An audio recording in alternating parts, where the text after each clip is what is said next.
no está puesto en el grupo de las locales de misa, pero entonces habría misa el 8 de diciembre, una fiesta tan importante de Nuestra Señora. Bien, días pasados tuve una disputa con un fiel que, en fin, estimo que malinterpretaba la Sagrada Escritura, y tomando aquel pasaje del Apocalipsis que fala de que los santos serían vencidos, nuestro combate no tiene sentido, porque en base a esa frase no tendríamos que combatir, y especialmente aquí en Brasil por la situación en que estamos a vivir. Entonces les comentaba que yo les decía que eso no puede ser. ¿Por qué? La respuesta es acá. Los católicos tenemos esperanza. Vean lo que dice San Pablo a los romanos: irmãos, todo lo que está escrito para nuestro enseñamiento, a fin de que para la paciencia y consolación que tiramos de las Escrituras, posamos a esperanza.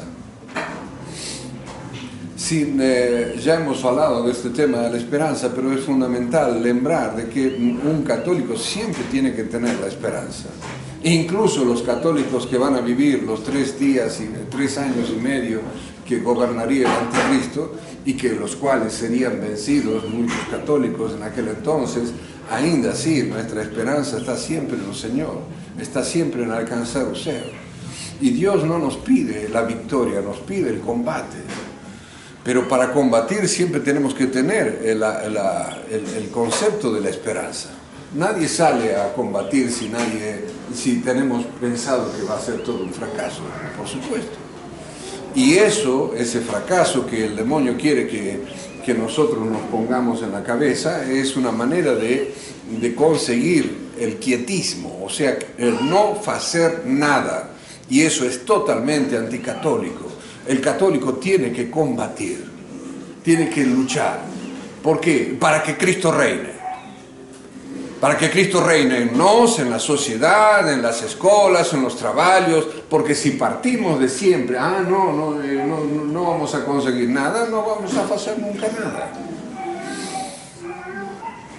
Y eso es una concepción de la vida cristiana que es muy errada, y uno lo ve esto. Por ejemplo, ¿por qué la gente hoy no se casa? ¿Por qué la gente prefiere vivir, se juntan y vivíamos así nomás? Precisamente porque no tienen la esperanza de poder formar una familia católica, de hacer de una familia un semillero de meninos para el cielo. Tienen miedo de esta cosa. No quieren hacer esto, no quieren tener sacrificios, no quieren tener compromisos. ¿Y por qué? Y les falta la esperanza. Amén de la fe, por supuesto. Lémbrense que las 3 grandes virtudes teologales son fe, esperanza, caridad. Las 3 cosas van juntas. Entonces es fundamental la esperanza, fundamental. Y en estos tiempos que estamos a vivir acá en Brasil, insisto en esta cosa. Bien, entonces, alguien me podrá decir, pero padre, eso está escrito y estamos viviendo tiempos de apostasía, etcétera, etcétera. Mucha gente, hemos tocado este tema ya varias veces, mucha gente dice que ya el anticristo están todos los mecanismos feitos para que el anticristo llegue a mañana, si fuese así. Toda la cuestión del globalismo, el manejo de la pandemia, el manejo de la picada esta genocida, etcétera, etcétera. Todo eso, sin duda, hace pensar que estamos a vivir en el tiempo del anticristo, o que estamos ya prontos al anticristo. Mas no es así. ¿Y por qué? ¿Y cómo sé? Es fácil. Por Fátima, la Nuestra Señora de Fátima. Si el anticristo fuese a venir a mañana, concordo que hay muchas señales. Esto es, yo diría que es como un ensayo para cuando el tiempo del anticristo. Pero antes de que el anticristo llegue, tiene que darse el cumplimiento de muchas otras profecías, entre ellas la que dice Fátima: al fin mi corazón inmaculado triunfará. Rusia se convertirá y habrá un tiempo de paz. La Salet habla también de ese tiempo de paz, de una victoria de la Iglesia después de una gran tribulación. Y si viene el anticristo, mañana, ¿cuándo se da esta cosa?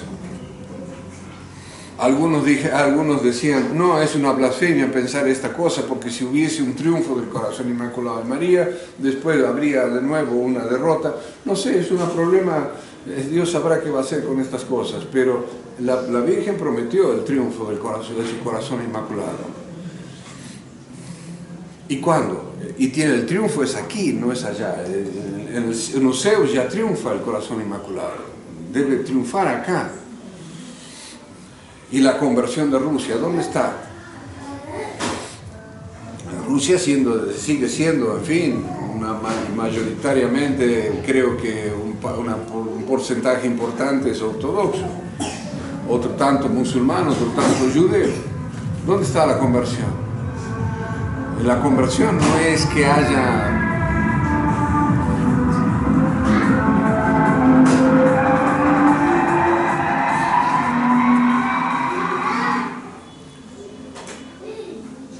La conversión no se trata de que Putin haya reconstruido no sé cuántos conventos ortodoxos que los comunistas destruyeron. Me alegro por lo que hizo Putin, pero no podemos decir que eso es la conversión. Entonces, eso está pendiente y debemos rezar para que ese triunfo del corazón inmaculado se dé pronto. Que no avance el globalismo infame al que nos tienden a llevar. Bien. Después, adiante, San Pablo, en la carta a los romanos, está a hablar de que nos está a anunciar de que la buena nueva también llega a los gentios. Lémbrense, esto es una cosa muy importante, porque los judíos pensaban que ellos eran los depositarios, eran el pueblo elegido y acababa. Todos los demás iban a ir al infierno, pronto. No. Con la venida de Cristo, Cristo llama también a los gentios. El apóstol San Pablo es el apóstol de los gentios. Lémbrense, el facto de los 3 reyes magos venir a adorar al menino Jesús, eso es señal de que los gentios, los 3 reyes magos no eran hebreos. Estaban representándonos a nos ante Cristo. Entonces, nos también pasamos a ser un pueblo elegido. ¿Quién es el pueblo elegido? El que tiene la fe en Cristo. Y desgraciadamente, los originarios, los hebreos, que no aceptaron a Jesucristo, pasaron a ser el pueblo maldecido. Y eso también lo dice San Pablo en una de sus cartas. Bien. Respecto al Evangelio, vean vosotros qué interesante. San Juan Bautista no sabía que Jesucristo era el Mesías. Sí sabía, por supuesto que sabía, pero lo hace un poco para reforzar a sus discípulos. San Juan Bautista era un hombre tan virtuoso que dicen que muchos pensaban que él era el Mesías. Y entonces él insiste: yo no soy el Mesías, yo no soy digno de desatar las correas de sus sandalias. Entonces, por eso es que le dice, manda a sus discípulos a preguntarle cuando él estaba en la cadena por culpa de la famosa Herodías, etcétera, etcétera. Dice, pregúntale si él es el Mesías o tenemos que esperar a otro. Y Cristo les dice: mira, vean lo que hace Cristo. No es que dice, no, tenés que creer en mí. Él dice, él muestra las obras. Eso es importante. Es como si alguien nos viniese a preguntar: ¿ustedes son católicos? Claro, nosotros podemos decir muchas cosas bonitas. Si yo soy católico, rezo el tercio, qué sé yo, qué sé cuánto. Pero las obras es lo que marca mi fe. Entonces, no debemos parar solamente en lo que en fin, en lo que nos podemos decir de nos mismos, sino que nuestras obras son las que deben manifestar realmente nuestra fe. Entonces no nos quedemos solo en palabras, tratemos siempre de obrar el bien, aunque a veces eso nos cueste un sacrificio, aunque a veces eso nos pueda doler, nos pueda fastidiar nuestra sensibilidad, etc. Tratemos de siempre obrar de acuerdo a lo que nosotros decimos acreditar, porque si no, vana es nuestra fe. Y otra cosa importante, vean, acá es una de las pocas veces que Jesucristo fala de manera abierta y bien de alguien. Porque claro, piénsenos, es que Cristo es Dios. Cristo nos conoce perfectamente a cada uno de nosotros. Conoce cada una de nuestras miserias, de nuestras debilidades, etcétera, etcétera. Para Cristo, falar bien de una persona es un compromiso. ¿Por qué? ¿Por qué? Imagínese que tuviese que falar de alguno de nosotros. No. ¿Por qué? Porque nos conoce. Pero él conocía a San Juan Bautista. Y es de las pocas veces que fala bien de alguien, el Evangelio. ¿Qué saliste a saber? Una cana movida por un vento. ¿Qué quiere decir esto? Una persona que hoy piensa blanco y de mañana piensa preto, como los políticos actuales. No, San Juan Bautista era una columna de fe. Entonces, veamos esa cosa. Dios no puede estar contento a veces con nuestras ambigüedades, con un sí hoy, un no, o un más o menos a mañana. No. Nos debemos ser firmes, debemos tener bien claros nuestros principios católicos y llevarlos hasta el fin. No amedrentarnos por ser católicos. Vean lo que San Juan Bautista hizo, que por andar diciéndole a Herodes la asnera pública que estaba a hacer con su adulterio, eso le costó la cabeza a San Juan Bautista. Entonces aprendamos, San Juan Bautista es un ejemplo claro de lo que es el no respeto humano. Si San Juan Bautista hubiese tenido respeto humano, no hubiese terminado con la cabeza cortada, es evidente. Entonces, el ejemplo que está dando San Juan Bautista es muy claro. Y la otra cosa que dice nuestro Señor, dice, ¿qué saliste a ver? Un hombre vestido con vestidos finos, esos son los que viven en los palacios de los reyes. Esa es otra cosa importante. Debemos tratar de vestir siempre con modestia, evitar los lujos. Vean cómo exalta Cristo la pobreza. Padre, yo no soy religioso, yo no soy franciscano, yo no soy carmelita.